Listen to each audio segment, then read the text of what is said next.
Boa noite a todos e todas. É um prazer que o grupo de Biosofia se reúne novamente.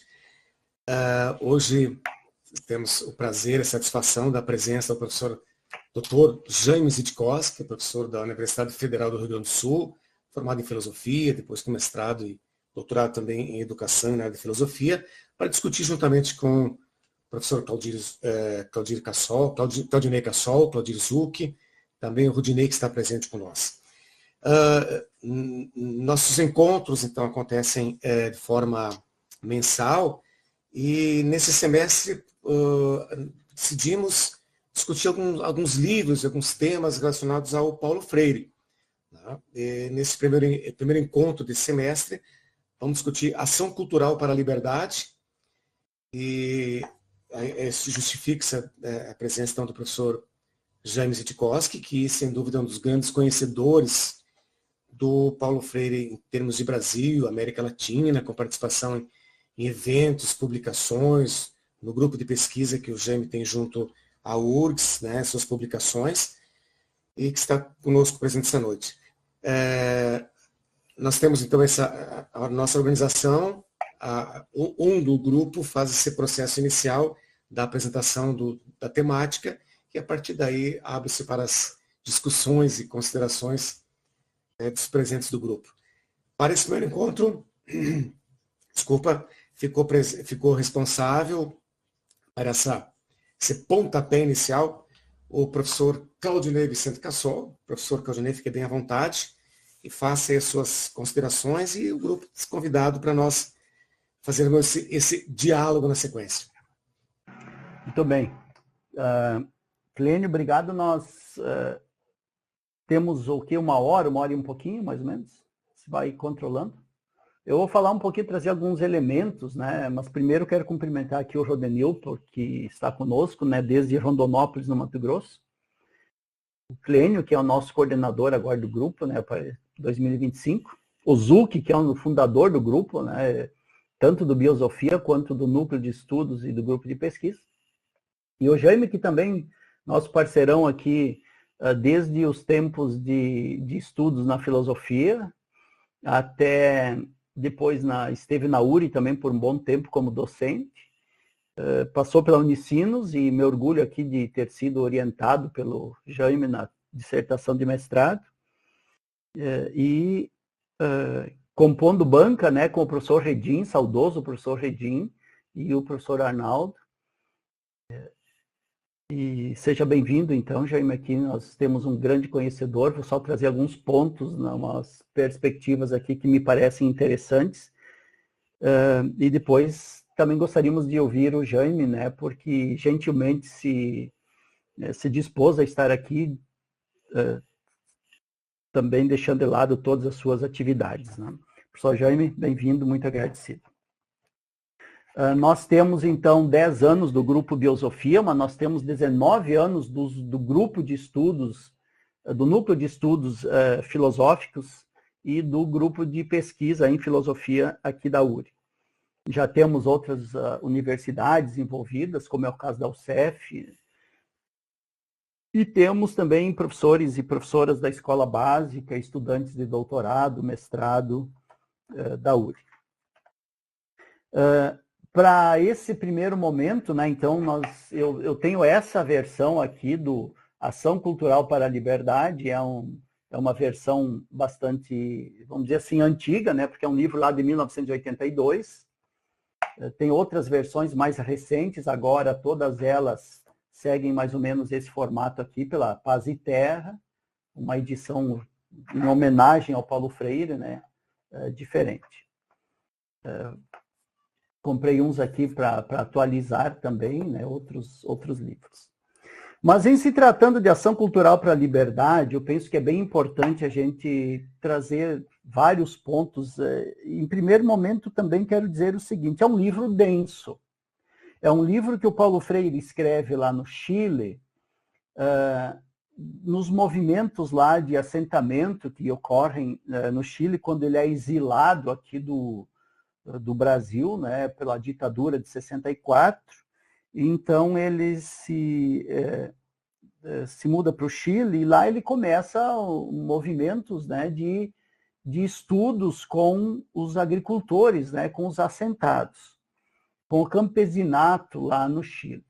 Esses escritos aqui do Ação Cultural para a Liberdade, eles são escritos que Paulo Freire faz mais ou menos de 1968 a 1974.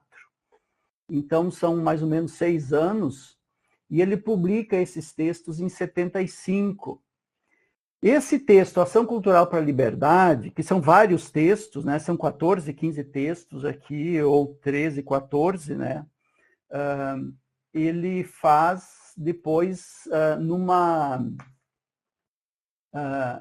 como se fosse uma trilogia, né? Na verdade uma quadrilogia, porque ele fazem parte aqui também do Extensão ou Comunicação, do Paulo Freire, depois Educação como Prática da Liberdade, que é outro livro, né, do Freire nessa quadrilogia, e Pedagogia do Oprimido, né, que é de 1968. Então, esse livro aqui nasce comigo, né, então é importante, já li várias vezes. Só para fazer uma referência à minha nobre, grande data de nascimento, eu nasço dentro da ditadura. Mas muito bem. São textos assim bem importantes. Ação Cultural para a Liberdade, são 2 textos, um texto em 2 partes, compõem esses textos, dão título ao livro, né? E penso que é interessante, né, a gente ver da perspectiva, segundo alguns comentaristas, não tanto da alfabetização, mas muito mais da educação como um processo amplo. Agora também poderia ser compreendido como uma alfabetização mais política, mais da consciência, se nós compreendêssemos a alfabetização desse modo, né? Aí ele traz compreensões interessantes de como trabalhar com as lideranças e com o povo mais pobre, mais excluído do sistema, né? Principalmente do ponto de vista da reforma agrária dos agricultores chilenos. E aí, então, ele tem assim, texto bem denso que a gente não consegue traduzir aqui o sabor de ler. E eu penso que para Paulo Freire, para ler Paulo Freire, para compreender Paulo Freire, para sentir Paulo Freire, o pensamento, a filosofia, a pedagogia, a compreensão de educação, a gente precisa ler. Precisa ler Freire, porque o sabor, ele vem quando você experimenta, quando você se envolve. Isso, inclusive, é do Freire. É na realidade, né, que você concretiza, pensa, desenvolve as ideias, os pensamentos, né? Tem que sentir, tem que estar envolvido. Eu acho que é uma pedagogia militante, se for bem compreendido nesse ponto. Então, não dá para aqui nós resumirmos, não dá para sintetizar Paulo Freire, porque não tem, é justamente o movimento contrário. Me parece que não tem como a gente sintetizar.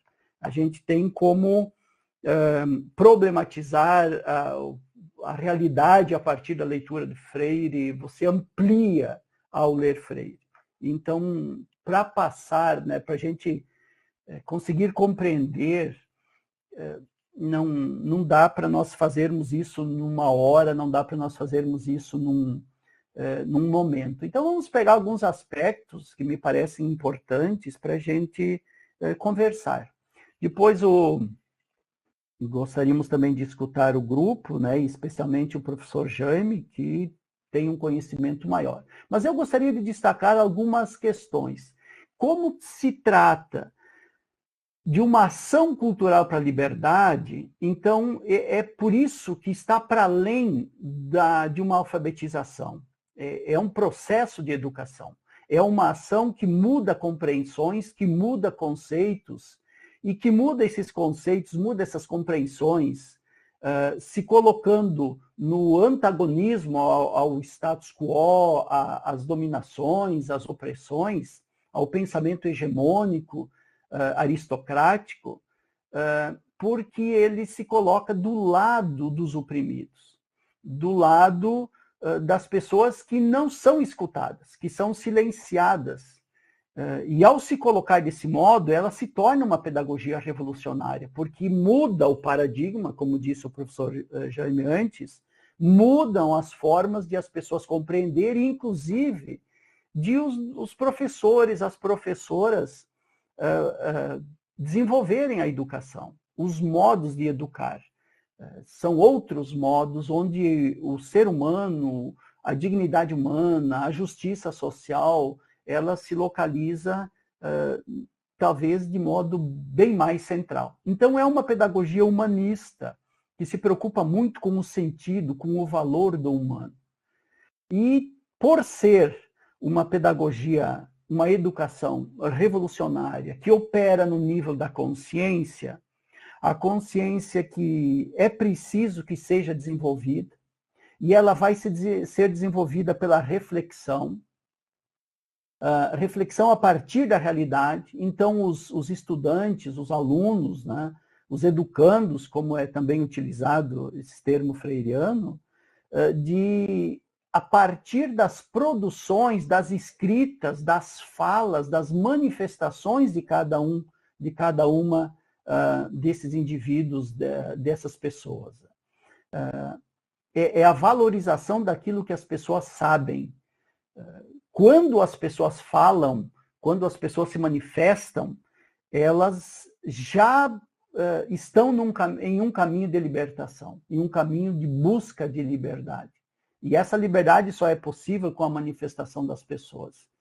Que isso também, né, é uma ação cultural, antagônica, né, divergente, oposta àquilo que tradicionalmente a educação chilena e a educação brasileira têm feito.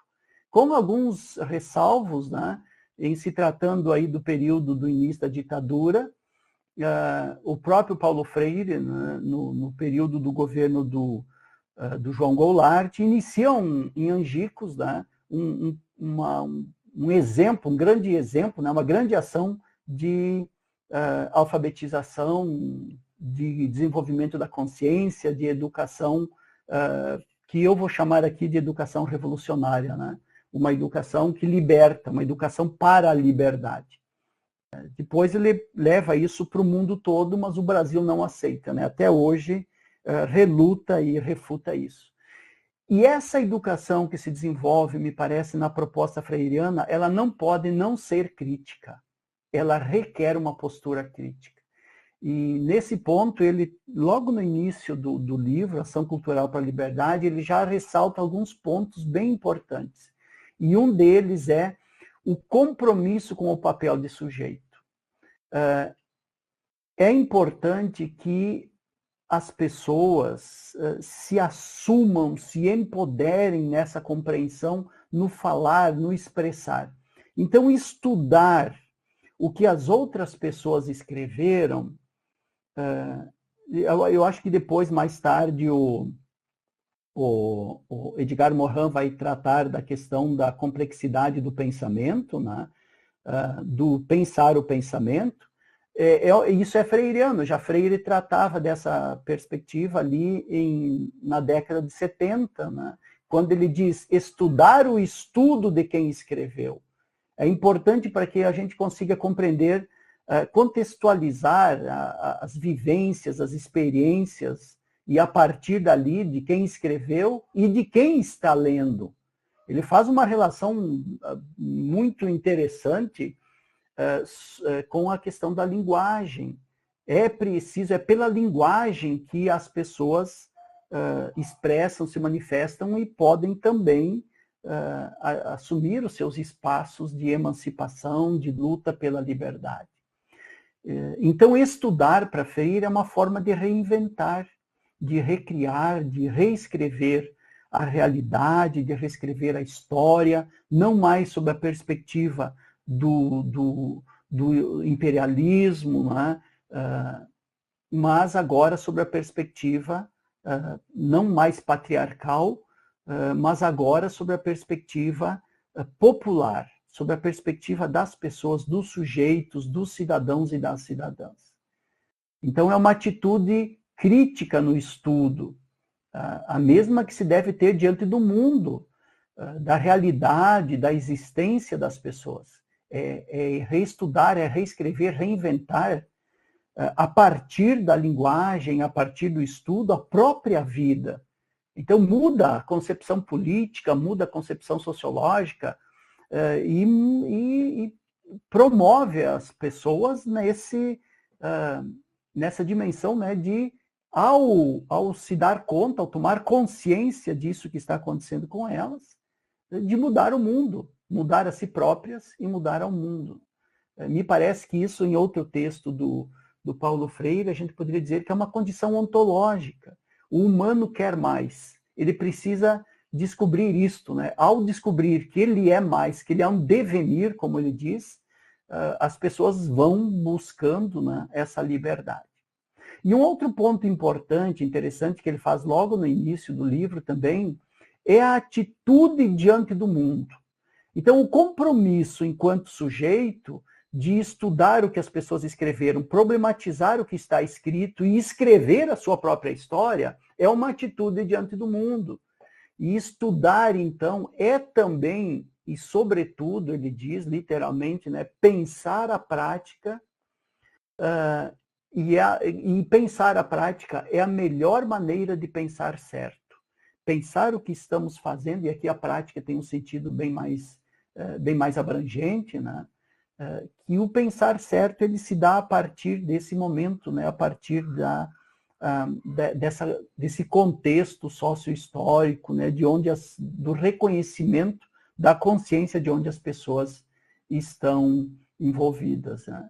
É uma atitude, então, de quem pergunta, de quem indaga, de quem busca, de quem investiga, de quem não se contenta com o que tem, com o que vê, com o onde está, mas quer buscar algo mais profundo, quer buscar causas mais verdadeiras, mais autênticas, né, mais primeiras, que possam contribuir, né, numa mudança, no entendimento da realidade. E quando as pessoas entendem ou compreendem ou começam a compreender, elas já não aceitam mais a condição onde elas estão.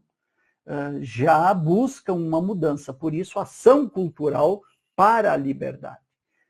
E essa liberdade, ela ocorre, claro, naquilo que o Gramsci talvez dissesse, né, do intelectual orgânico, mas que para Paulo Freire também é talvez até um inédito viável, através do educador, através da educadora, que também se compõe mais ou menos nesse nível de alguém que de dentro do povo, que de dentro daquela realidade tem condições de estabelecer, de estipular, né, de permitir mais reflexões, mais problematizações.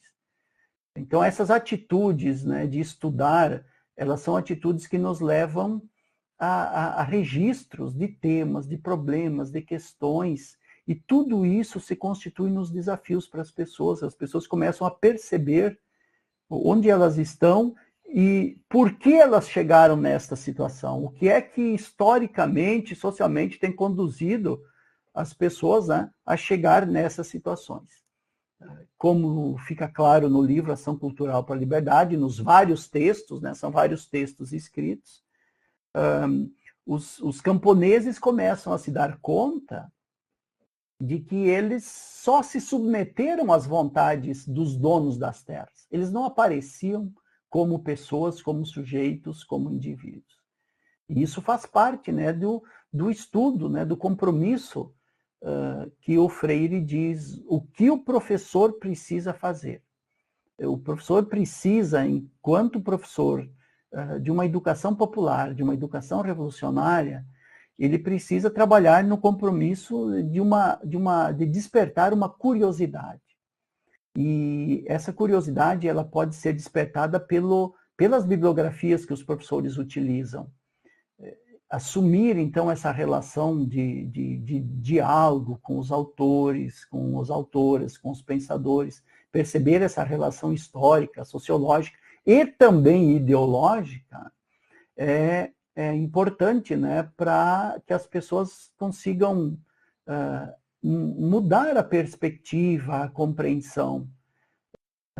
É uma atitude de humildade do professor, reconhecer que ele não sabe tudo, reconhecer que a partir que os próprios camponeses, as camponesas, ao chegar para os momentos, né, de estudo, elas têm conhecimento, e esse conhecimento precisa ser valorizado. É dali que parte, né, essa origem das palavras geradoras, né, da problematização da realidade que gera debates, e a partir dali pode gerar também mudanças, escritas, histórias novas, reflexões a partir daquilo que os próprios estudantes, né, os próprios camponeses e camponesas escrevem. E aí ele reforça muito, né, que estudar não é um ato de consumir ideias. Não é esse tipo de educação que o Freire defende, né? Mas estudar é recriar essas ideias, é criá-las de novo a partir de uma outra ótica, né? de uma outra perspectiva, né? Sempre da perspectiva da possibilidade da humanidade, né? Da justiça social, da mudança de realidade, porque a liberdade, a vida, né, está, me parece, colocada nesse ponto maior para Freire. E é claro, ele trabalha não só nesse livro, né, mas na perspectiva da educação de adultos, né, na superação de uma visão ingênua e no desenvolvimento de uma compreensão mais crítica. É por isso que ele não... também, né, por isso que ele não é aceito, não é bem visto pelas elites dominantes do Brasil e do mundo todo. Mas aqui no Brasil especificamente, né?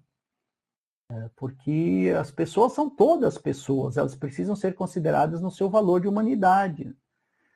Então é importante para Paulo Freire que as pessoas que estão estudando, no caso os adultos, produzam os seus textos, as suas escritas, se manifestem, usem os espaços. E a educação, o método freiriano, ele permite isso, né? Ele conduz, ao escrever, ele chama muito a atenção das lideranças, né? De como permitir nas formações para as lideranças, que depois vão para as comunidades, lá para os assentamentos, né, da reforma agrária, continuar a formação. É muito importante, né, que as pessoas permitam que os outros se manifestem. Eles precisam escrever, e aí os demais precisam ler o que foi produzido, colocar isso em discussão, debater. É um movimento de libertação. Quando as pessoas utilizam a linguagem para expressar a situação, a condição e a perspectiva, os sonhos, as pessoas já estão num processo de mudança cultural, estão num processo de libertação. Também cuidar, né? Acho que é uma questão bem importante que ele trata ainda no início do livro, né? Sobre o que se compreende por realidade. Que realidade é que está sendo discutida? A realidade, então, para que ela não seja falsa, para que não seja deslocada, ela precisa ser trazida pelas pessoas que estão envolvidas ali, que estão sentindo essa realidade, que estão vivenciando essa realidade. E não trazida nem mesmo pelo professor, pela professora, pelo educador e educadora, como uma realidade verdadeira. Mas a problematização, a origem do debate, né, da colocação, da problematização, quando parte do povo, ela é genuína. Eu penso que aqui tem uma ação de liberdade muito grande, né, que muda, inclusive, né, por esta ação cultural, e vê que não é uma ação cultural qualquer, é uma ação cultural revolucionária, né, que não aceita a condição onde as pessoas estão e com a qual elas estão vivendo. Então se nega aqui, se coloca na oposição, desculpa, né, a toda essa questão reprodutivista. Até então se viveu isso, mas isso não pode mais continuar acontecendo, porque quando se nega, quando se desenvolve uma educação reprodutivista, a gente está negando a palavra ao aluno, negando a palavra às pessoas, negando a palavra a quem quer aprender, a quem quer se libertar. E a consciência só se desenvolve com a linguagem. Acho que é importante que a gente, não sei, eu compreendi desse modo, mas a consciência se desenvolve no uso da linguagem. Quando as pessoas utilizam a sua expressão escrita, oral, poética, para expressar a condição, a situação onde estão. E ao expressar isso, desencadeia um pensamento, uma reflexão maior. Então, a pronúncia, né, é forte isso em Freire, me parece. A pronúncia da condição, a pronúncia da situação, a pronúncia do sonho, da utopia, no sentido que a gente aqui compreende por utopia, né, como algo que ainda não aconteceu, mas que é possível, né, desse inédito possível aí que o Freire trabalha tanto, de dizer, de clamar por dignidade, por justiça, né, escrever a vida e ler a vida, ler a realidade, as pessoas, os cidadãos, os sujeitos, os indivíduos começaram a tomar a própria vida em suas mãos, né? Começaram a dirigir, a dar rumos, a dirigir, orientar perspectivas, né, de superação. Então, a liberdade, né? A liberdade que acontece nesse momento que, na minha compreensão, na leitura de Freire, não separa, então, o que é teoria do que é prática. Ele não se distancia, né? Porque para ele isso é praxis. E ela se dá nesse momento em que as pessoas conseguem perceber onde estão e pronunciar essa situação, pronunciar essa indignação, clamar por essa dignidade. E ao clamar por essa dignidade, por essa justiça, as pessoas já estão imbuídas, né, de uma consciência daquilo que elas querem. Não enquanto algo definitivo, teleológico, mas como algo possível, ou algo mais, talvez mais imediato, mais próximo, né? Porque manifesta um descontentamento com a situação em que está. Quando consegue compreender isso, já está no caminho do traçado daquilo que é perspectiva para eles próprios, né? Então não tem, segundo Freire, é importante, eu acho, a gente ressaltar essa ideia da praxis, que ele também trabalha muito, né? Teoria e prática, elas andam nesse contexto, né?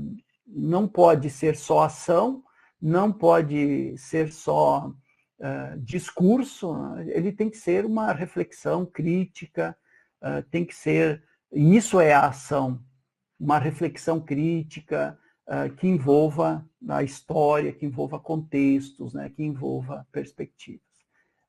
Qual é a ação do professor, me parece, então, a ação cultural que promove a liberdade? É quando se problematiza, né? Problematiza a palavra que vem do povo. De onde? Por quê? Por que aquilo? De onde é que vem isso? Por que nós estamos nessa situação?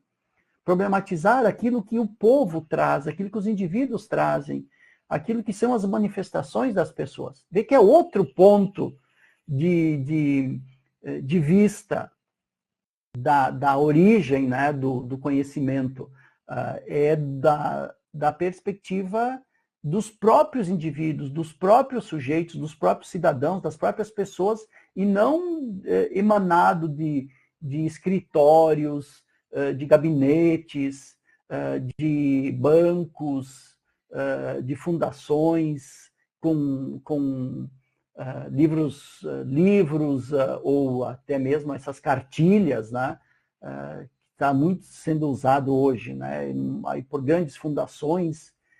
Olha, aqui que está o conhecimento, vocês aprendam isso. Isso é reprodutivo, né, reprodutivista, isso é dominador. Isso chega a ser até violento na perspectiva freiriana, porque não considera aquilo, as demandas e as manifestações das pessoas que realmente são interessadas em aprender, em crescer. A realidade é que a realidade onde elas vivem é que deve motivar esse aprendizado, essa mudança, essa ação cultural, essa ação pedagógica para despertar as consciências. E aí vai se desvelando, então, né, esse conhecimento todo, essa possibilidade toda das pessoas mesmas serem elas, e elas terem condições de escrever o seu texto, de dizer o que elas dizem, de demandar, porque isso autonomiza, empodera as pessoas a também demandar no campo da política, a demandar no campo social, a se incluir nas instâncias de poder. É preciso que ocorra isso. Caso não ocorra, a gente tem uma educação reprodutivista, uma educação que, de novo, né, ela nega o direito, né, de as pessoas serem o que são. Porque analfabeto para Freire, ele diz isso literalmente, né? Analfabeto para Freire é a quem foi negado o direito de ler e de escrever. Esse é o analfabeto. Não é que as pessoas são analfabetas por natureza, por condição ontológica, ôntica. É porque teve um direito negado aí. É direito de todos, é direito de todas aprender, saber ler, saber escrever, porque ali está a linguagem de algum modo. E por ali se manifesta, então. Talvez eu encerre, só digo mais alguma questão, para depois a gente poder conversar, né? Tem muita coisa para dizer, eu estou nas primeiras páginas do livro, só trouxe essas, porque tem muito mais, né? Mas a questão da alfabetização, né? Gostaria de trazer ainda, a alfabetização como descoberta. A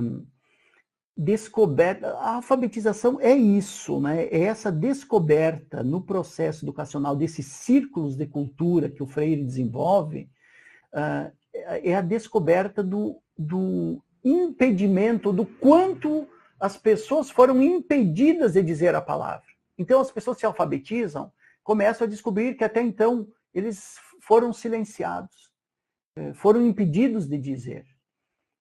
E como foram impedidos de dizer a palavra, de se expressar, são impedidos de dizer a própria vida.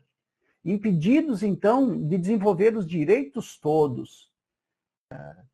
Foram impedidos de aprender, de desenvolver conhecimento, de produzir aquilo que é da sabedoria deles, mas que ficou silenciada, que ficou trancada, né? Que ficou violada, presa. Porque não tem uma ignorância absoluta, diz o Freire. Não tem também, ao mesmo tempo, né, nessa dialética, não tem um saber absoluto. Ocorre isso tudo numa dinâmica. Né? Então, se não tem uma ignorância absoluta, é porque os camponeses, porque as pessoas do povo, porque os analfabetos também têm sua sabedoria. E aqui dá para nós ligarmos com o grupo Biosofia. A sabedoria, tem sabedoria. Por outro lado, o professor, o expert, né, ele não sabe tudo. Então, essa condição é uma condição de humanização, é uma condição de humanismo. Me parece que é importante, porque abre o diálogo aqui. Abre o diálogo, abre a perspectiva da solidariedade, do entendimento do outro, da valorização do outro enquanto outro, né? E aqui talvez eu esteja seguindo um pouco mais na linha levinasiana do Paulo Freire, mas não dá para a gente pensar o Freire de um ponto de vista, de um prisma, né, fechado. Ele abre um campo muito grande, né, de reflexões. Então, até tem um livro, né, do Freire, publicado recentemente, né, Pedagogia da Solidariedade, que me parece importante também. Né, tem um textinho apenas dele, mas são outros comentaristas, e a Anitta escrevendo. Mas superar a cultura do silêncio, do silenciamento, talvez desse para a gente dizer, porque não é que as pessoas não querem falar, as pessoas não são... não lhes é permitido falar, não lhes é permitido expressar, quando nós compreendemos uma educação reprodutivista, que o conhecimento está com os outros e precisa ser repassado com aquilo que nós estamos talvez chamando de analfabetos, né? Então, o inédito viável, eu repito, né, é algo que não aconteceu ainda, mas que é possível. O Freire, sabe, acentua muito isso, porque quando a gente supera o olhar de cima para baixo e coloca o horizonte, né, de uma relação mais igual, nós temos a possibilidade de ouvir todos, nós temos a possibilidade de reconhecer um coletivo maior e de que cada um se reconheça também nessa realidade e possa superar, né? Possa desenvolver aqui uma libertação, né? Uma consciência de liberdade maior. Então, tem mais questões, né, gente? Eu não preparei slide porque me parece que esse formato fica mais dialógico, né? Embora muito monólogo aqui, mas eu paro então e sei, Clênio, o que a gente pode manter agora, porque também gostaríamos de escutar o Jaime, né? E vocês também. Mas é um pouquinho o que eu trago aqui, né? Nessa situação de a gente não reconhecer a educação do modo como ela acontece hoje. Acho que o Freire, embora ele fala lá da realidade chilena dos assentamentos, mas nós podemos trazer para também para a nossa educação hoje, né? E o sistema reprodutivo, com todas essas opressões que nós estamos, que esquece o humano, acho que está na mesma lógica, na mesma linha, né, daquilo que o Freire critica tanto aí nos seus livros. Só encerro aqui dizendo que dos 15 textos que o Freire tem no livro Ação Cultural para a Liberdade, na página 42, né, o processo de alfabetização de adultos como ação cultural para a libertação e ação cultural e conscientização são os textos que dão título, né, ao livro Ação Cultural para a Liberdade. E todos eles trabalham nessa situação ou dentro de um grande capítulo chamado Ação Cultural para a Libertação. Então tem essas duas partes aí, este livro. São 13, né? 13 capítulos. Muito bem, desculpa o alongado aí, desculpa que eu não preparei slides, mas trouxe algumas ideias apenas aqui para a gente conversar, que me pareceram importantes nesse momento. Obrigado, professor Cassol.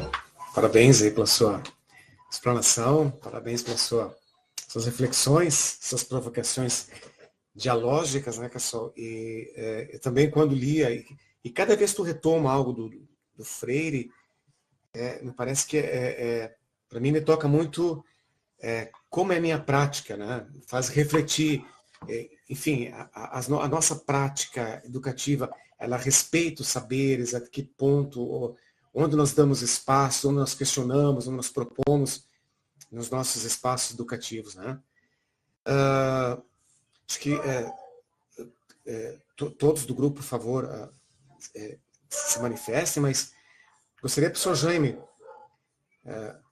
nos dirigisse umas palavras também, fizesse as suas assertivas em relação ao texto, ao Freire, a esse tema. Ele é linkado com outros temas do Freire, né, com as correntes filosóficas com que o Freire transita. Jaime, por favor, gostaríamos de escutá-lo. Muito bem, meus amigos e colegas. Em primeiro lugar, quero agradecer ao convite aí do Clênio e do Cassol, né, para estar hoje nesse mesmo espaço aí com vocês, nesse grupo. Quero parabenizar, né, o grupo, já são 19 anos de encontros, reflexões, né? Com certeza surgiram muitos debates e projetos e parcerias a partir, né, desses encontros. É um grupo que vem fomentando aí o estudo, o aprofundamento das leituras e isso corrobora mais uma vez a proposta pedagógica freiriana de que nós somos educados no coletivo, né? No coletivo que nos desafiamos, que nos mobilizamos e esse processo de conscientização tem o potencial muito mais nessa relação intersubjetiva, né? É sempre bom reencontrar aí o Zuc, né? O Claudio Zuc também. Quero cumprimentar, né? Além do Zuc, o Rodinil Gonçalves, né? Orientando do Cassol, lá de Mato Grosso, né, Rondonópolis. Eu já passei nesta cidade e fui para Pochorel até Primavera, então passo em Rondonópolis. Né. É uma distância enorme daqui, mostra mais uma vez o tamanho que é o Brasil, né? É um continente. E temos também, logado com nós, o Carlos Eduardo, né? Também queria cumprimentar. Não está na câmera, né? Mas está aqui na nossa reunião online. Bom, eu gostei muito do que o Cassol nos trouxe, né? Sobre o Freire, mais diretamente deste livro, né? Realmente é uma coletânea, são 14 temas que ele reuniu, escreveu em momentos diferentes, mas reuniu neste livro. Mas, como o Cassol bem apontou no final da sua fala, o capítulo central, né, que leva também o título do livro, é este da página 40 e poucos até a página 75, né, que é a questão da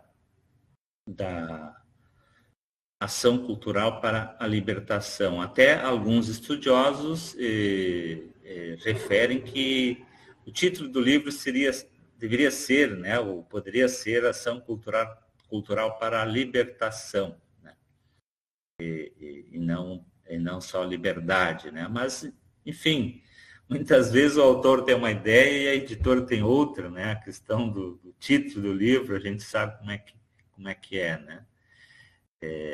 Na hora de decidir como é que vai ser publicado, né? O nome da criança nem sempre é só batizado pelo autor, né? Tem toda uma discussão aí na hora de finalizar a editoração de um livro e lançar a público, né?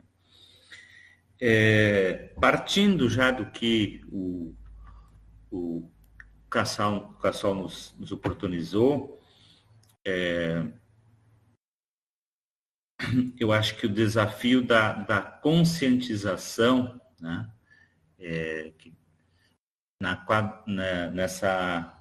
nesses 4 livros, né, que o Cassol nos cita no início, né, Pedagogia do Oprimido, Extensão, Comunicação, Conscientização e Ação Cultural para a Liberdade,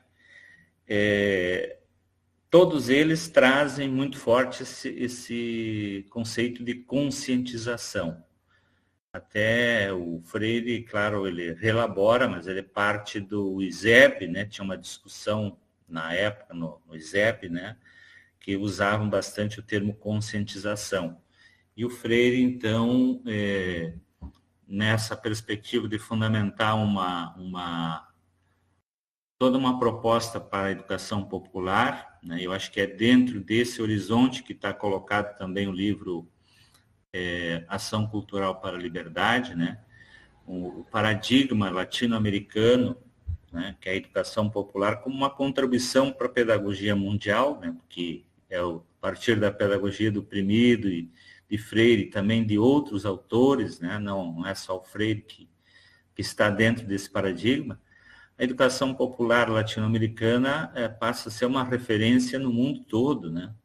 Uma contribuição inovadora, fecunda, potente para pensar alternativas em termos de ressignificar até o sentido do que é educação. Educação não é só escola e universidade, não é só o processo formal, mas a educação popular é pensar a educação para a vida toda, para todos e e para a vida toda, né? Todos têm direito à educação e a educação ela não está apenas relacionada às formalidades, né?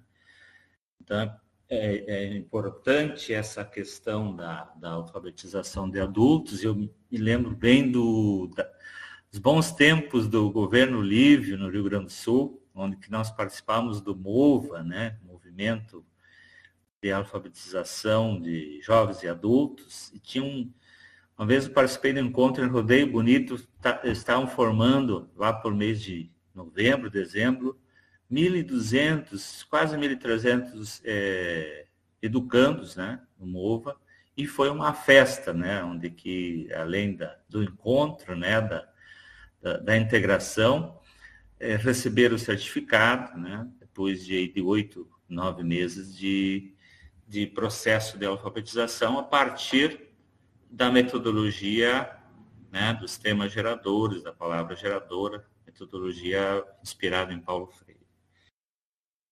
Então, nesse texto que nós estamos nos dedicando hoje para dialogar, também está fortemente colocado aí a dimensão política da educação, a não neutralidade, e dentro desse paradigma da educação popular, então, a ação cultural para a liberdade ou para a libertação concebe, né, que nós, como seres humanos, estamos sendo e existindo no mundo e não tem como não fazermos cultura, estamos sempre em ação cultural. Agora, a ação cultural ela pode ser para conservar, para manter, para o processo de reproduzir a lógica da dominação e da opressão, ou ela pode ser para a libertação. Então, não tem neutralidade, assim como a educação já está muito bem explicitada na pedagogia do oprimido, né? Que não há neutralidade, né?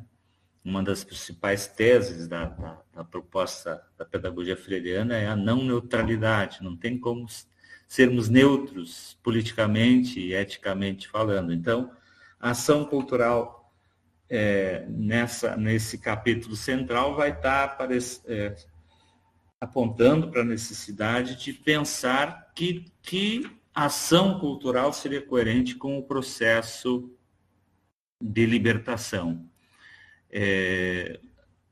Se nós pensarmos a alfabetização de adultos, e esse me parece que era uma das preocupações mais fortes, né, na época do Freire, né, seja na atuação do Chile, onde ele atuava junto ao Instituto da Reforma Agrária e trabalhava com os camponeses. Até isso ele traz várias histórias na pedagogia da esperança, né? O quanto foi rico, foi intenso para ele essa experiência no Chile. Viajavam quilômetros e quilômetros, sempre final da tarde e à noite se reuniam com os camponeses, porque durante o dia eles estavam trabalhando no campo, né, nas suas propriedades, na lavoura, ou mesmo nos assentamentos da reforma agrária, e à noite, então, desenvolviam trabalhos, né, de educação popular, alfabetização, ou pós-alfabetização nessa perspectiva, né, dialógica, problematizadora, né? E aí, então, uma das reuniões, os camponeses dizem que não queriam falar porque quem sabia era o Paulo Freire. Ele faz aquele jogo das 10 perguntas e 10 respostas e dá empate, né? Eles perguntavam sobre saberes, experiências do campo, da lavoura, enfim, do mundo da roça, e o Freire da academia. Então, nós temos saberes diferentes, nem mais importante, nem menos importante. Nessa perspectiva, então, da conscientização,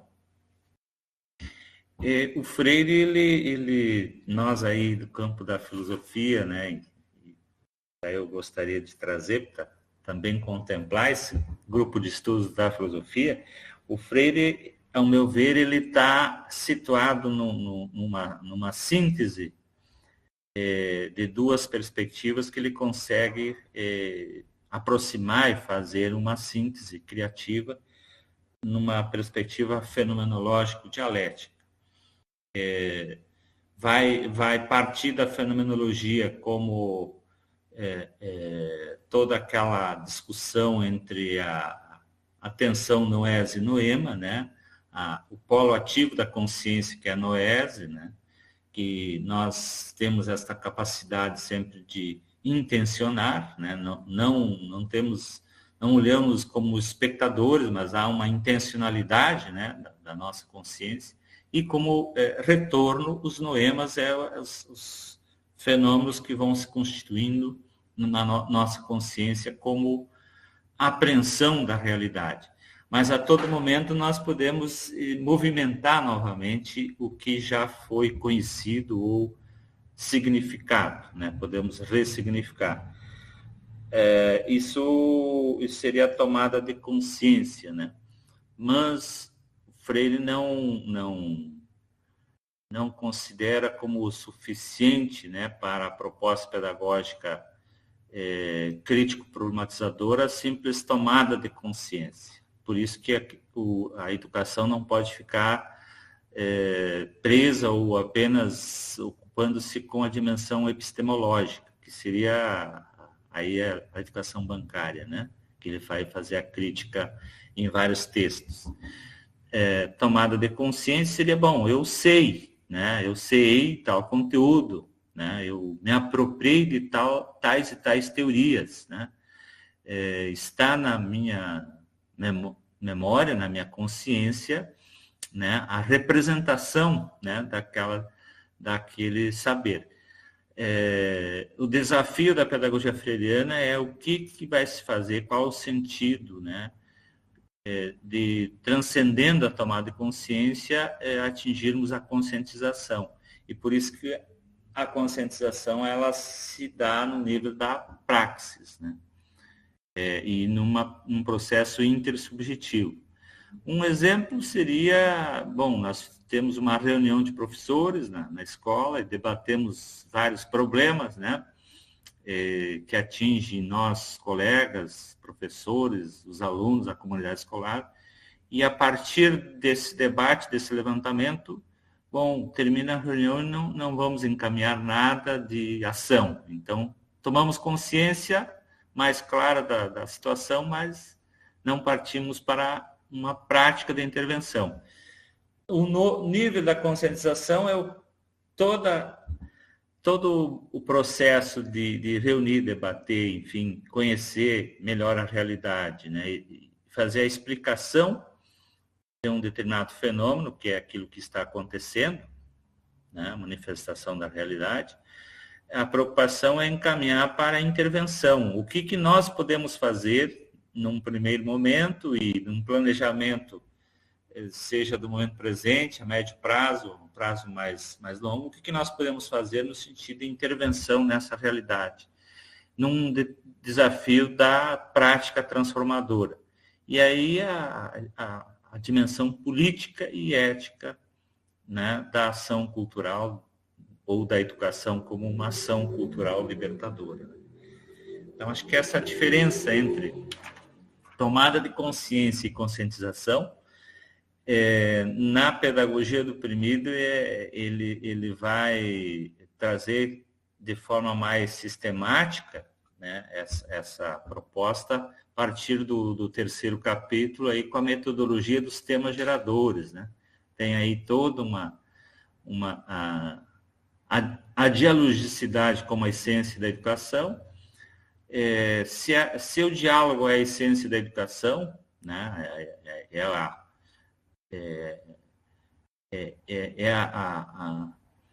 é o princípio pedagógico que vai permear toda a proposta de uma educação libertadora, tem que se transformar, né, a dialogicidade tem que se transformar numa cultura pedagógica. E essa cultura ela vai se dar na prática numa determinada metodologia, né, de trabalho pedagógico que, naquele contexto, o Freire propõe a metodologia dos temas geradores.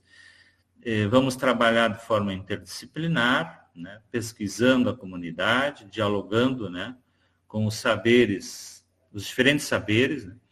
Não é só a interdisciplinaridade das disciplinas ou áreas do conhecimento do currículo, mas além disso, né, é o interdisciplinar entre os diferentes tipos de saberes, saber popular, o saber sistemático, o saber espiritual, o saber místico e os diferentes saberes envolvidos, né, naquele mundo da vida que constitui a comunidade escolar, dialogando, problematizando, e aí sim tem a equipe vai a campo, dialoga, sistematiza, depois tem a devolutiva, até chegar a um planejamento de qual seria o caminho pedagógico para desenvolver esse trabalho de formação e de trabalho formativo de um determinado, uma diretividade, né, naquela proposta pedagógica.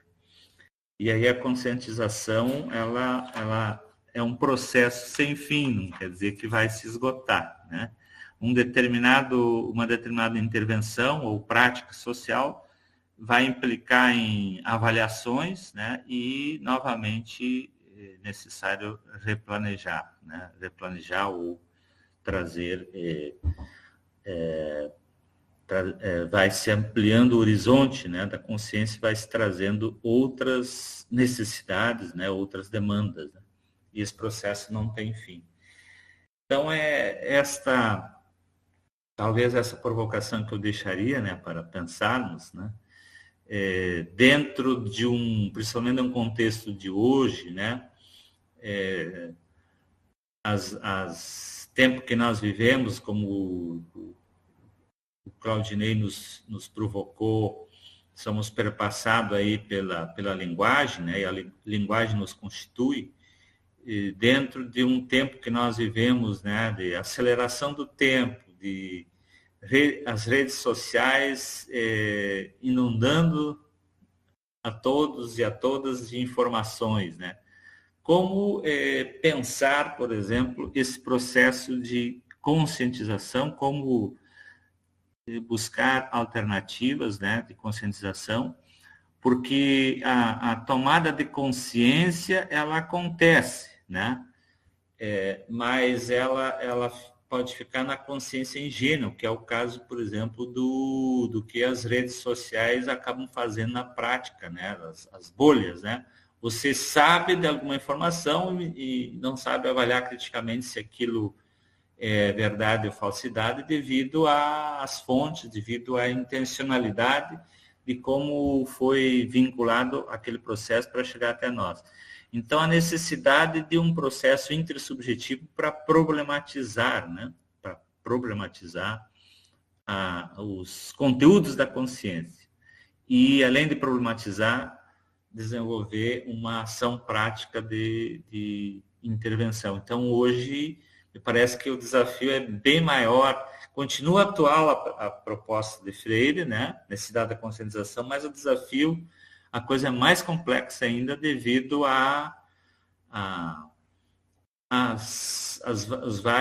essa avalanche, né, de várias forças que são avassaladoras no sentido da alienação. Né? Traria assim um pouco essa provocação para talvez, não sei como é que vocês veem essa questão dos tempos atuais. O desafio da conscientização, ele está colocado como uma tarefa mais árdua hoje do que nos anos 60 ou 70, quando o Freire nos colocou.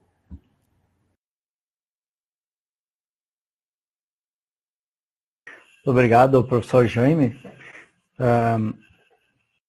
Tem muitas questões, né, do Freire que podem e devem ser estudadas, ser compreendidas, e nos despertam para desacomodação, né? O pensamento, ele precisa aqui compreender que a humanidade no seu desenvolvimento, né, ela vai tornando os temas mais complexos, mais amplos, e mais temas, mais problemas para estudo, para compreensão.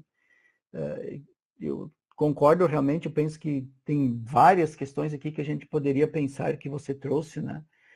E Freire só pode fazer isso lá no Chile porque tinha um governo também interessante, né, que era o Salvador Allende, né? Depois disso ele também sai de lá em função da ditadura que assume o Chile também. Mas só para dizer alguma coisa, né, nessa linha que você coloca e que nos provoca a pensar também da conscientização, o quanto, né, os cursos de graduação, de licenciatura, mesmo de estrito senso, eles estão preocupados, me parecem, assim, algumas partes, né, da titulação, da formação, que não deixa de ser, né, um processo ali talvez, né, de ação cultural, mas não uma ação cultural que desperte, que impacte, né, que impulsione uma consciência mais coletiva, intersubjetiva, na perspectiva de uma humanização, né? de pensar os temas da dignidade humana, da condição humana, da possibilidade que o humano tem, inclusive da necessidade de não ser apenas o que está no momento, né? Mas o humano é mais que isso, e aqui entramos numa linha mais ontológica, de que não é só o que se apresenta para ele o que o condiciona. Então, assim, eu me preocupo muito quando a gente vê muitas produções nos PPGs que são reprodutivistas.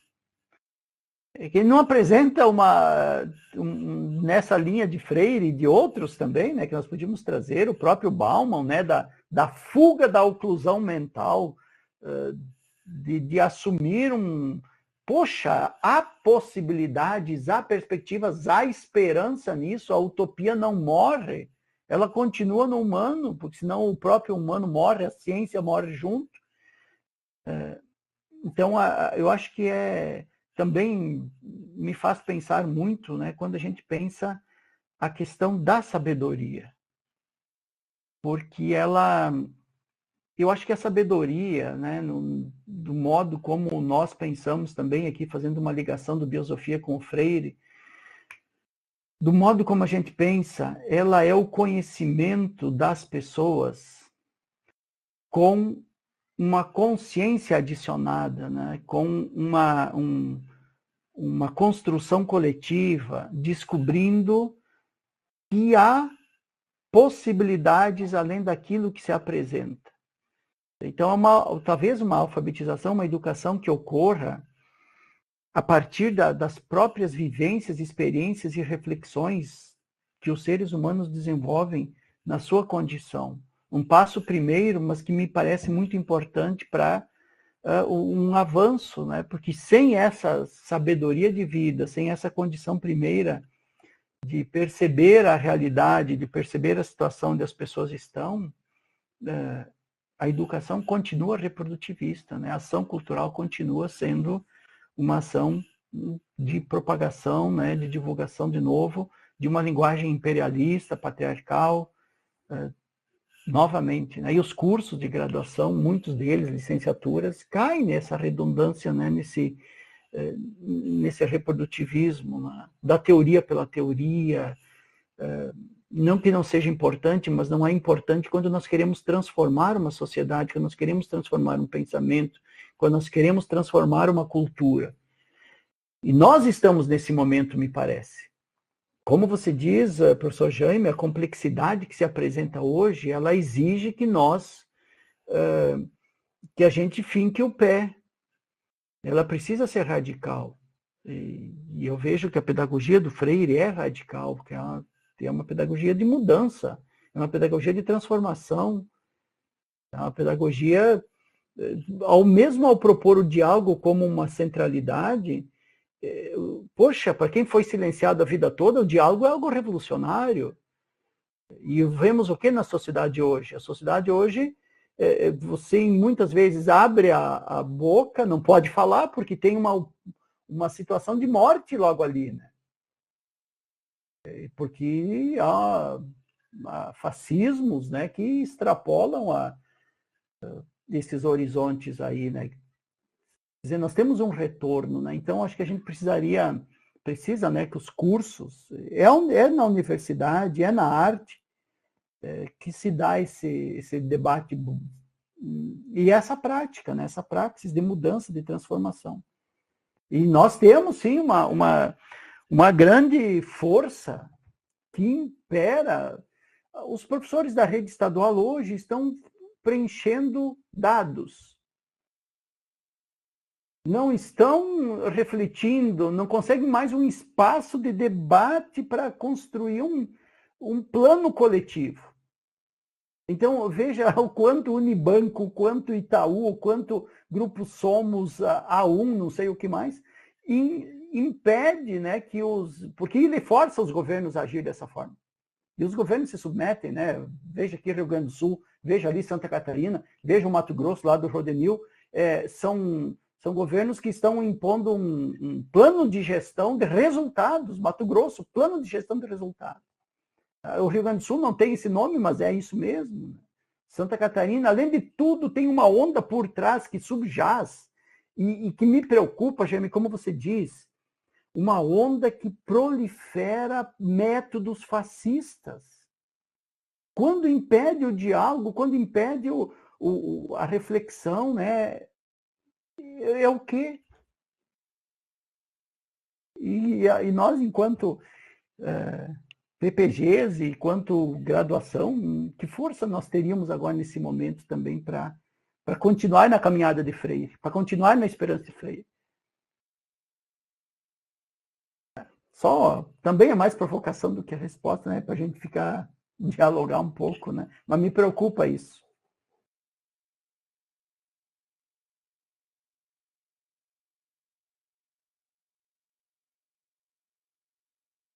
Muito bem, então eu vou entrar um pouquinho aí, acho que bom ter aí, Jaime, tá aí no nosso meio, nessa fala aí tua, Cassol.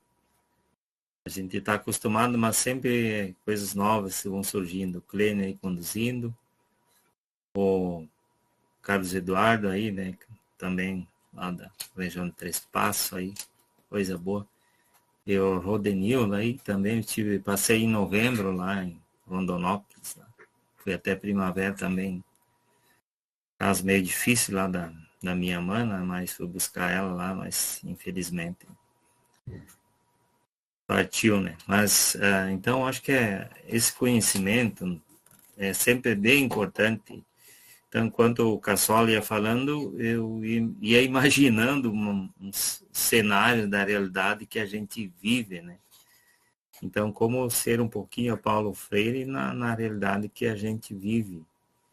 E se nós pegássemos, eu penso que a ação cultural é indispensável no mundo em que a gente vive. E essa ação cultural, no meio da comunidade, da sociedade, enfim, em todos os setores que a gente vive, né? Mas principalmente na base, né? Na base aí da pessoas mais humildes, então. Às vezes a gente se depara com situações assim que tu diz assim, meu Deus, que pobreza cultural, né? Que pobreza cultural. Então, não é fácil a gente pensar assim. E aí, como agir diante disso, né? Eu acho que o Paulo Freire tem uma metodologia bem, acho interessante, que não é desafiante para a gente fazer. E aquilo que tu trazes, então, Jaime, eu dei uma aula, peguei bem a época da pandemia para o EJA, lá, para Educação de Adultos, lá no Instituto, lá da Restinga, lá no Instituto Federal. Então, é um mundo, né? Esse pessoal, e aqui mesmo no município, na verdade, aqui é um mundo esse pessoal aí para tentar entrar na realidade deles, na realidade deles. Mas eu acho que o segundo ponto desafiante, além daquilo que o Cassol traz, eu acredito que é um desafio de alfabetizar mesmo, de conscientização, isso que tu diz, Jaime. Mas esse é o ponto de partida interessante. E o outro, aquilo que tu diz, imagina se culturalmente a gente está pobre. Como é que você vai refletir e abraçar e pensar uma realidade das redes sociais? Que tu falasse aí, né, Jaime? Como é que tu vai pensar isso? Eles não conseguem enxergar um palmo na frente do nariz. Então, como trabalhar isso?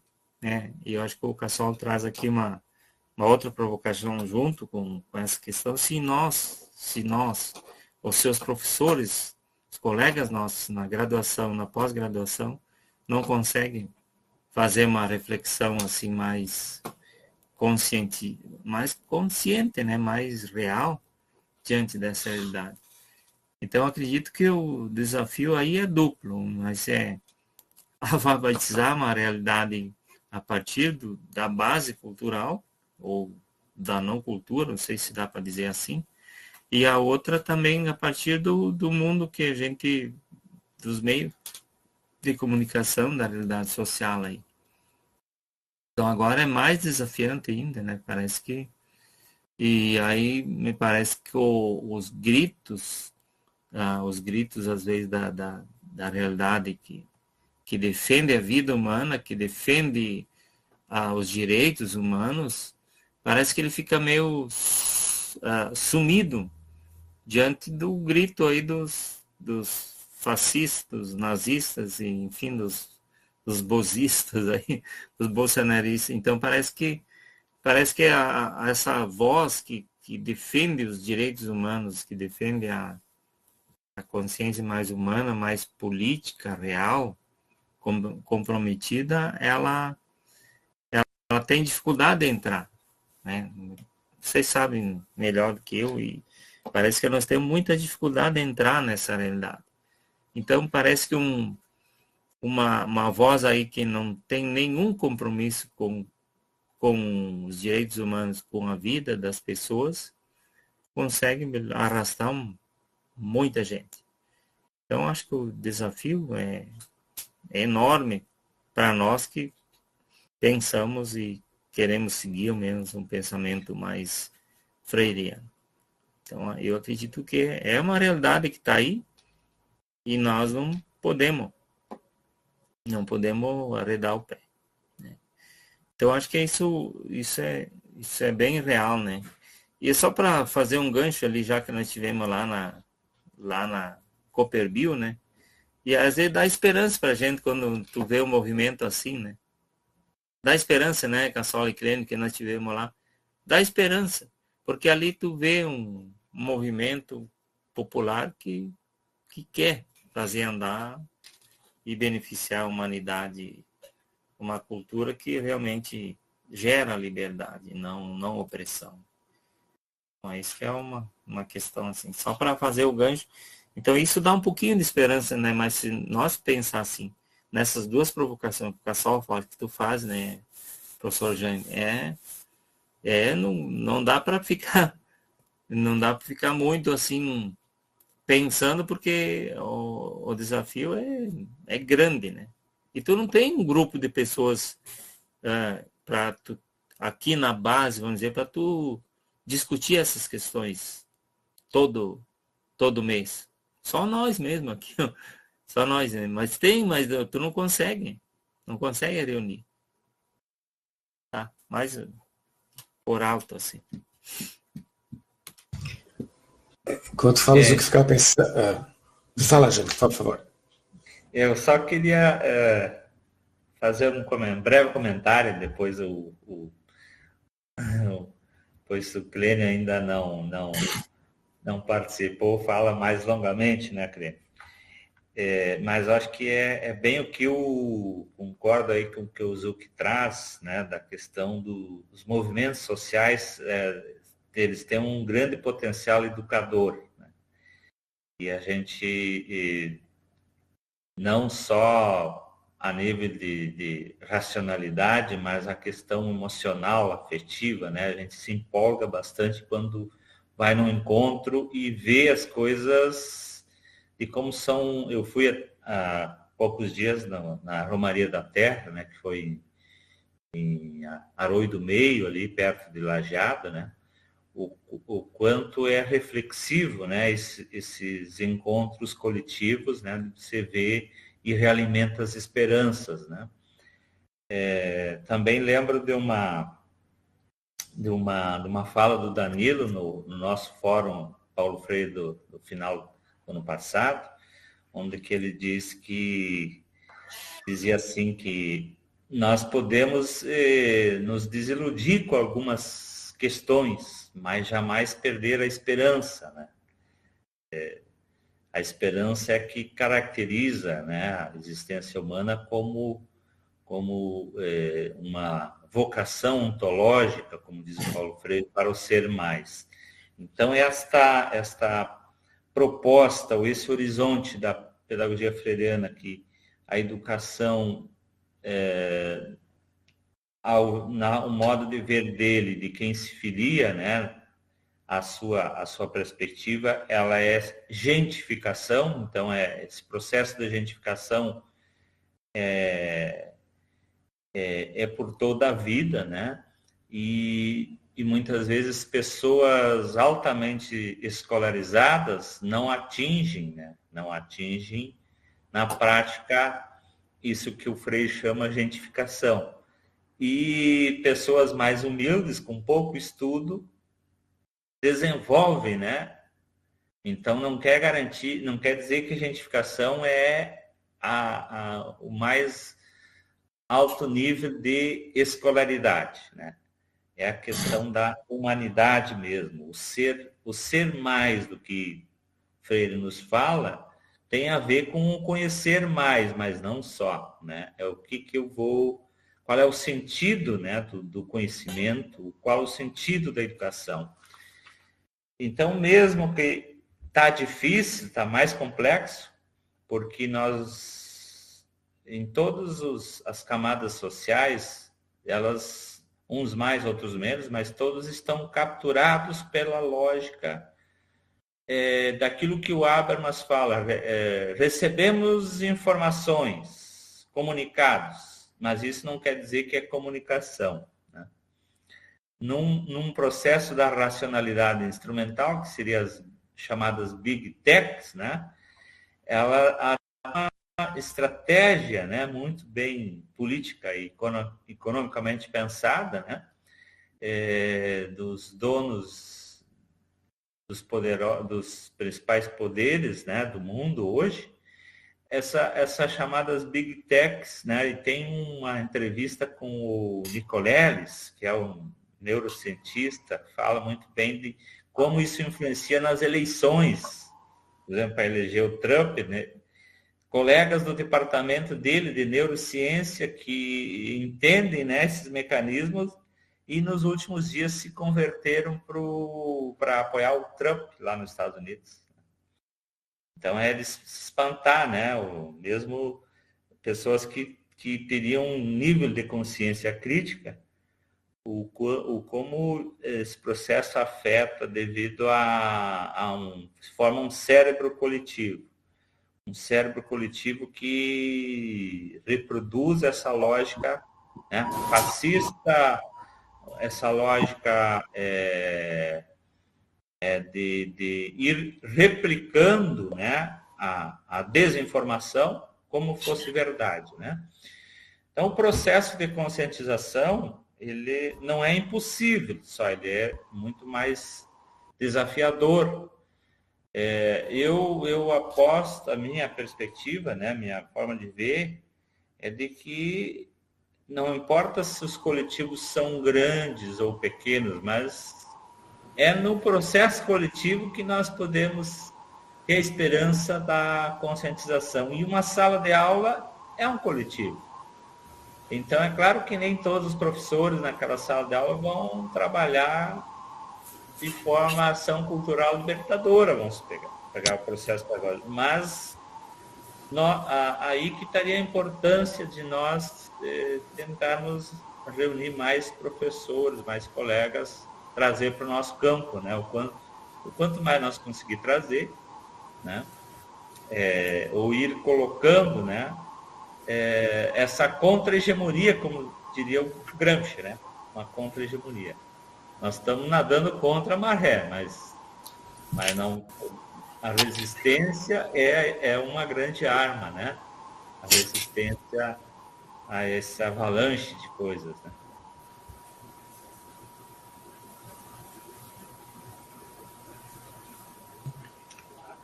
Colegas, Tem um barulho, um chiu, não sei. tem um ruído, né, Jaime? Pois acho que o cuidado é nós não ficarmos só na denúncia, né? Mas Talvez também... é o microfone do Zuc. Isso, Jaime, mas também essa questão de não ficarmos só na denúncia, né? Mas também na possibilidade do anúncio de perspectivas, né? Desses desafios. Colegas, nós nos propomos há um tempo, né, de conversa. Continuamos. O professor Carlos queria falar também. Pode ser, Clênio. Boa noite aos demais colegas. Boa noite ao professor Jaime Zitkowski. Não o conheço pessoalmente, mas gostei bastante da sua abordagem, da sua fala, bastante incisiva, bastante interessante. Eu até vou pedir escusa aí, não fiz o devido preparo aí para o nosso encontro, mas eu acho que como integrante do Biosofia, né, uma das minhas tarefas é participar sempre que possível. Já não pude na semana passada, no evento presencial, gostaria muito de ter ido, tenho esse apreço muito grande pela aquilo que é, digamos assim, que é ancestral, né? Pelo aquilo que a mão do homem ainda não modificou. Então, as sementes crioulas, enfim, toda essa cultura de manter a natureza virgem, conservada. Gostaria muito de ter ido, mas enfim, eu estou com a minha recém-nascida e não tive como a gente mora longe de onde nós viemos, da nossa cidade natal. Então aí tivemos que fazer abrir mão, infelizmente, dessa participação. Mas eu acho que a educação é sempre a nossa ferramenta de luta, né? A nossa bandeira deveria ser, né? Deveria continuar sendo. E essa onda de desmanches a gente vê acontecendo, não é de hoje. Essa luta sindical que, por vezes, até os sindicatos, né, se a gente vê enfraquecidos, com baixa adesão, com baixo... Parece que a classe que é representada não tem interesse em defender os próprios direitos, né? Porque hoje já não se fala mais em conseguir grandes conquistas sociais, especialmente para a classe da educação, mas como qualquer outra classe profissional, o desafio é manter aquilo intocado, aquilo que já foi arduamente conquistado. Então esse eu acho que é um dos grandes desafios que nós temos nessas relações de trabalho, que é o meu apreço, é o meu berço, né? Eu venho do direito, e o direito do trabalho é uma das minhas grandes paixões. Muito embora, né, a vida nos leva para outros caminhos e já também relacionado ao meio da educação, ensino superior como um todo, a difícil inserção no mercado de trabalho para diversas profissões, né, ou a escassez ou o excesso de profissionais, enfim, a falta de oportunidades em algumas situações também nos leva a isso. Enfim, tem vários pontos para abordar, mas eu acho que essa reflexão é sempre importante, né, de a gente lutar pelo aquilo que é nosso, pela educação que é nossa, educação pública especialmente, né. Vejam vocês a quantidade os recursos da União que foram definidos, se não me engano, ontem. Então, a quantidade de emendas, né, que o governo teve que ceder para o Congresso nesse jogo de puxa e flocha para que, pelo menos, algumas políticas sociais consigam, meio bambas, mas consigam continuar caminhando com as próprias pernas. Enfim, é uma luta, né? E a luta passa pela política, né? Vejam que não adianta nós elegermos um governo voltado um pouco mais para a esquerda, centro-esquerda, se nós temos um Congresso conservador, né, um Congresso que questiona, por exemplo, a anistia, né, a anistia aos golpistas. Isso é uma coisa que quem tem um pingo de noção de história, né, os colegas aqui já estudaram muito de história, eu também, a gente sabe que não há o que se perdoar em se tratando de golpe institucional, né, de tentativa de ruir com a nossa estrutura institucional, né, nossos poderes instituídos, a nossa democracia, que é o que rege as nossas relações. Né? Vejam, por exemplo, países que hoje estão vivendo em guerras civis, né, guerras, e aí onde o investimento é exclusivamente bélico, né, é armamentista. Esses países estão destruídos, né? Vejam as pessoas que estão retornando para a faixa de Gaza, ou alguns que conseguem retornar para a Ucrânia no outro conflito. O que eles têm? Eles não têm nada mais, né? Eles perderam tudo, se não perderam família, inclusive. Então, a luta, ela passa, inclusive, pelas nossas decisões políticas e os representantes, né? As pessoas que a gente coloca lá para lutarem pelos direitos da sociedade como um todo, né? Em meio a um país aí que libera bilhões de reais para emendas parlamentares, nós temos diversos lugares que não tem saneamento básico. Não há o que se admitir né, nos tempos de hoje. Temos o retorno de doenças transmitidas por falta de saneamento básico, né, por falta de tratamento da água. Então, são desafios assim gigantescos, né, que por tudo passa a educação, né? Se nós tivéssemos uma sociedade um pouco mais instruída, ela já saberia pelo menos criticar ou questionar, analisar as fake news, por exemplo, né? Quando que a pessoa recebe aquela notícia, ou ela aceita aquilo e toma aquilo como verdade, ou ela reflete a partir daquilo, pelo menos, né, antes de repassar a um terceiro. Né? E esse também foi um dos desafios que nós temos com relação às mídias sociais. Né? Esse perigo, né? É uma arma nas mãos de pessoas que não sabem manusear isso, não sabem se comportar, né, com relação a informações falsas. Mas, enfim, vou fechar minha participação e agradeço aí ao espaço. Acho que também uma das coisas por isso que o Paulo Freire incomoda, né? Esse texto tem 57 anos, né? E ele ainda não está esgotado, né? É possível refletir, é possível. Então, é isso que essa briga para tirar o Paulo Freire como patrão da educação, né? O quanto é importante, o quanto é profundo, o quanto é denso, o quanto ele escreve, o quanto ele porque é muito orgânico o que ele faz. E como isso, quando tem organicidade, como isso é poderoso, como isso é, né? Acho que James também que você coloca da questão existe um pensamento hegemônico, um pensamento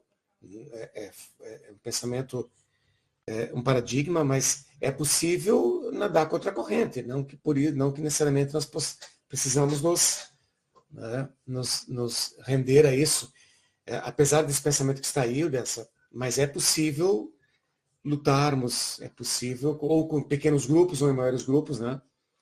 E o Zuc fala isso, como é importante nós conseguirmos com os iguais, né? Como a gente se fortalece.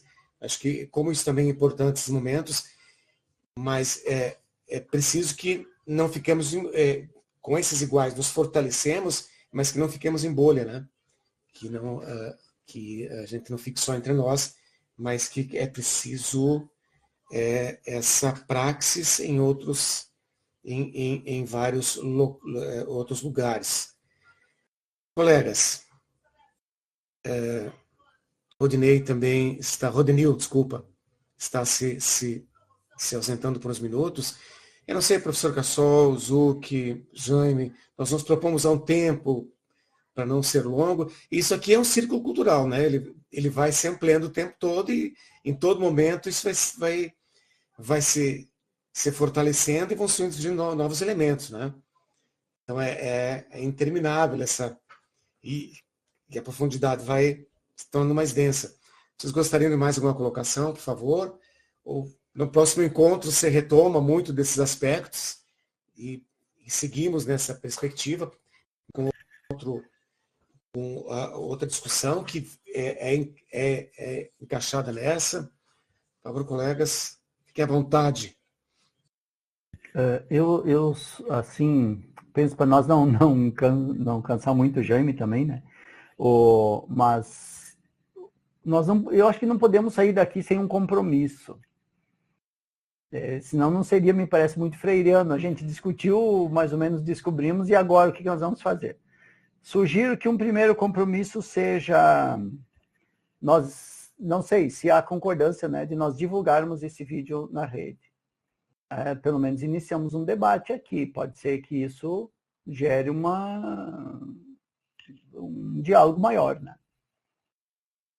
Se vocês concordam, acho que temos um compromisso já interessante, né, do Grupo Biosofia nesses 19 anos, nesses 10 anos também.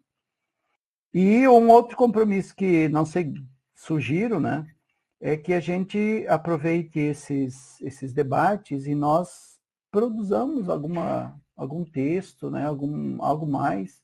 A gente estudou muitos textos aqui, estudamos Dussel, estudamos Ulrich Beck, estudamos o próprio Byung-Chul Han e tantos, né, nessa perspectiva humanista, e acho que o Grupo Biosofia precisa dar esse passo, né? Eu gostei muito daquilo que o Jaime trouxe, o Zuc também, da biosofia como esse conhecimento que as pessoas têm, não acadêmico, mas que produz, que é de consciência da realidade, que é de uma consciência crítica, muito mais que, às vezes, o que transita na academia.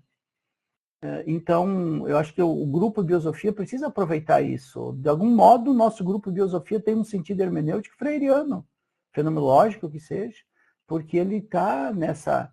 Acho que a gente poderia potencializar a partir dessa leitura, depois a gente tem os outros livros do Freire para dar continuidade nos próximos meses.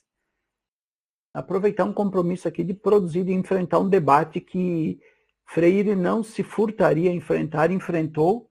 E nós temos, Freire no tempo enfrentava toda a questão do latifúndio, toda a questão dos trabalhadores forçados a várias horas durante o dia de trabalho braçal, à noite reunia o povo para discutir. Nós, enquanto professores, enquanto docentes, estamos na mesma circunstância. Esse latifúndio do império das cartilhas, de métodos e exigências para os docentes, para os professores e professoras, e a gente não consegue iniciar um debate maior na sala dos professores que discuta alguma coisa mais importante. Se o Freire fez, é claro que não vamos nos comparar com ele, mas olha o exemplo que ele nos deixa. Os trabalhadores no trabalho braçal se dispunham a ir à noite. O que nós, enquanto professores, podemos apresentar para os docentes, para que eles, além do trabalho já extenuante que estão fazendo, possam também iniciar esse movimento aí dos círculos de cultura, como nós estamos fazendo aqui, né? Acho que é um compromisso que a gente pode ir pensando, né, de produzir um debate interessante. Professor Jaime, muito agradecido pela sua participação, fico muito honrado com isso. É o que eu tinha para dizer. Eu que agradeço aí a possibilidade de estar com vocês, né, e refletirmos junto, né, dialogarmos juntos sobre temas tão importantes, né. Plena sexta-feira à noite, né, poderíamos estar querendo descansar depois da semana de trabalho, mas sempre é muito gratificante, né, temos bastante tempo para descansar amanhã e domingo, então foi muito bom estar com vocês, e acho que os desafios que o Cassol traz, né, são muito interessantes. Talvez também uma outra possibilidade para ir pensando, poderia se fazer, porque já em tempos, né, dessas novas mídias, né, poderia se pensar a partir desses temas, né, pequenos vídeos explicativos, né, para usar nos espaços escolares sobre essas, até problematizadores dessas temáticas, né, dessas temáticas que o grupo discute, mas não muito longo, porque hoje em dia estamos vivendo essa tendência muito forte de textos pequenos e vídeos também não podem ser muito longos, né? Mas que dá o recado dentro de um foco daquele tema, né? É claro que isso precisa também de alguém que entenda, né? Porque tem que ficar bem apresentado, né? Esse material, né?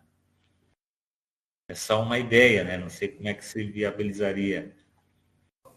E talvez, né, Jaime Cassol, Zucchi, Carlos, dentro né, juntando essa perspectiva do Cassol e do Zucchi, entre os que pensam próximo a nós nos desafiarmos a participarmos do Fórum Paulo Freire, né, Jaime? No final do ano, que nós possamos escrever alguma coisa e possamos estar lá novamente, para que é o momento de fortalecimento, de carregar as baterias, né?